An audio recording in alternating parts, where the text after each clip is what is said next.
कहानी का नाम भय का जंगल। काफी साल पहले एक छोटा सा गांव था जिसका नाम था बेलपुरा। यह गांव अपने शांतिपूर्ण जीवन के लिए जाना जाता था, लेकिन इसके पास एक घना और डरावना जंगल था जिसे भय का जंगल कहा जाता था।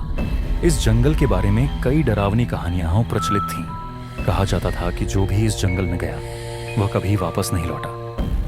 लोग कहते थे कि इस जंगल में एक अदृश्य शक्ति का वास है, लेकिन कोई भी यह नहीं जानता था कि वह शक्ति क्या थी। गांव में एक छोटा सा समूह था जिसमें 4 दोस्त शामिल थे। वे साहसी थे और हमेशा नई चुनौतियों की तलाश में रहते थे। उनमें से था राजीव, एक पत्रकार, अजय, एक पेशेवर यात्री, मिहिर, एक पुराने योद्धा, और सुलेखा, एक किशोरी जो हमेशा साहसिक कार्यों में शामिल होती थी। एक दिन इन सभी ने तय किया कि वे भय के जंगल में जाकर उसके रहस्यों का पता लगाएंगे। ये घटना एक अमावस्या की रात की है। पूरा गांव अंधेरे में डूबा हुआ था और चारों दोस्त जंगल की ओर बढ़ने लगे। जैसे जैसे वे जंगल के करीब पहुंचे, उन्हें एक अजीब सी ठंडक महसूस होने लगी। हवा भी मानो रुक गई थी और चारों की छायाएं बहुत लंबी हो गई थी, जैसे कुछ उनकी राह देख रहा हो। रात के पहले घंटे में ही उन्हें अजीब से आवाजें सुनाई देने लगी। पहले तो यह एक गहरी गड़गड़ाहट जैसी आवाज थी, फिर वह आवाज धीरे धीरे मनुष्य की चीखों में बदलने लगी। राजीव अपनी कैमरा लेकर आवाज की ओर बढ़ा, लेकिन जैसे ही वह करीब पहुंचा, एक काली छाया उसके सामने आ खड़ी हुई। यह छाया किसी इंसान की नहीं, बल्कि एक विचित्र आकृति की थी। राजीव डर के मारे पीछे हट गया और सुलेखा ने उसका हाथ पकड़ लिया। यह क्या था? सुलेखा ने घबराते हुए पूछा। मुझे नहीं पता, यह कुछ और ही था, राजीव कांपते हुए बोला।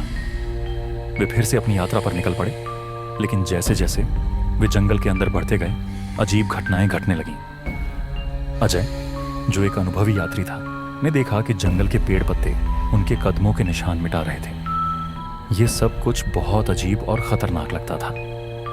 रात के साथ साथ ही जंगल का डर भी बढ़ने लगा। उन्हें महसूस हुआ कि कुछ अदृश्य शक्तियां उनकी ओर बढ़ रही हैं। कुछ देर बाद उन्होंने एक पुराना मंदिर देखा। मंदिर के चारों ओर अजीब से निशान बने हुए थे। अंदर जाकर उन्होंने देखा कि एक रजत प्रतीक रखा हुआ था।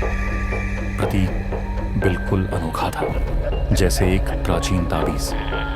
राजीव ने उस प्रतीक को छूने की कोशिश की और जैसे ही उसने उसे छुआ, वो एक तेज धमाके के साथ फट पड़ा। उसके बाद जैसे पूरी धरती हिलने लगी हो और मंदिर के दरवाजे बंद हो गए। इसके बाद जंगल में कुछ और ही अजीब घटने लगा। पेड़ पत्ते जैसे जीवित हो गए थे और हवा में एक अजीब तरह की घुटन थी। चारों को लगा जैसे जंगल उन्हें निगलने की कोशिश कर रहा है। अचानक मिहिर, जो एक अनुभवी योद्धा था, ने अपनी तलवार निकाली और कहा, यह कुछ सामान्य नहीं है, हमें सतर्क रहना होगा।